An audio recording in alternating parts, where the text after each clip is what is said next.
So one of the first things that you need to understand is what's called a theophoric name. And a theophoric name is a name that has God's name built into it, but it's not claiming that the person is God. It's saying something about their relationship to God.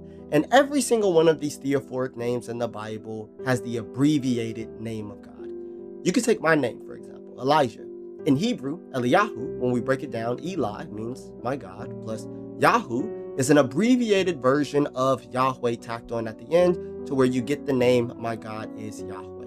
And it's the same with Jeremiah, Isaiah, etc. It's the abbreviated name of God with a compound sentence to show the relationship.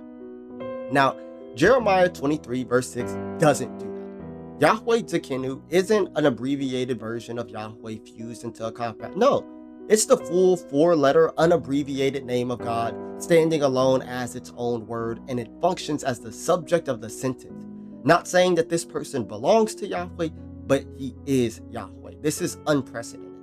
Recently, a prominent Christian apologist attempted to argue Jeremiah 23:6 as proof for the Messiah being God, as it states, "See, a time is coming, declares the Lord, when I will raise up a true branch of David's line. He shall reign as king and shall prosper, and he shall do what is just and right in the land.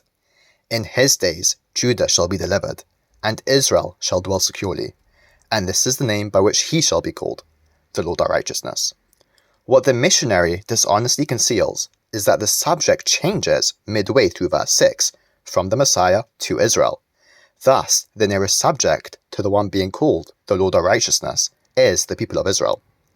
The singular phrase, "he shall be called," presents no difficulty when applied to Israel, as Israel is already treated with the singular verb in the very same verse, as it states, "And Israel shall dwell." The Hebrew term yishkon, translated as shall dwell, is grammatically masculine singular, literally he shall dwell. The meaning of the verse is simple. Once Israel is restored back to its land and faithfully observes the new covenant, the nations will turn to Israel and call them the Lord our righteousness, not because Israel is God, but because God's righteousness is reflected through them. A second rendering is offered by the Literal Standard Version, Young Literal Translation, 9th century Rabbi Sadigan, 12th century Rabbi Zeir Detrani, Rabbi Menashe ben Yisrael, and Rabbi Yaakov Haggis. According to this reading, God is the one calling the subject our righteousness. Literal Standard Version, Judah is saved in his days, and Israel dwells confidently.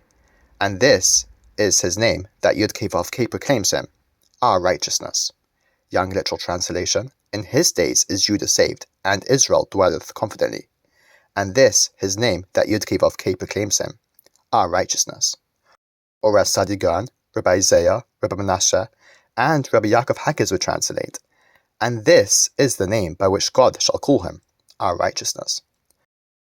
Further support for this rendering appears in the words of Rav Huna, a 3rd century sage, who identifies the Messiah's name simply as Tzidkenu, and not God Tzidkenu. This is consistent with the interpretation that God is not part of the Messiah's name. And if matters could not get any worse for this missionary, even Christianity's beloved daughter, the Septuagint, affirms this reading, as we find it presenting righteousness as the title being given by God to the subject, rather than the subject bearing God's name, thereby removing any and every basis for a divine figure, as it states, "In his days Judah shall be saved, and Israel shall dwell in confidence, and this is his name which the Lord shall call him, Yosedek, righteousness."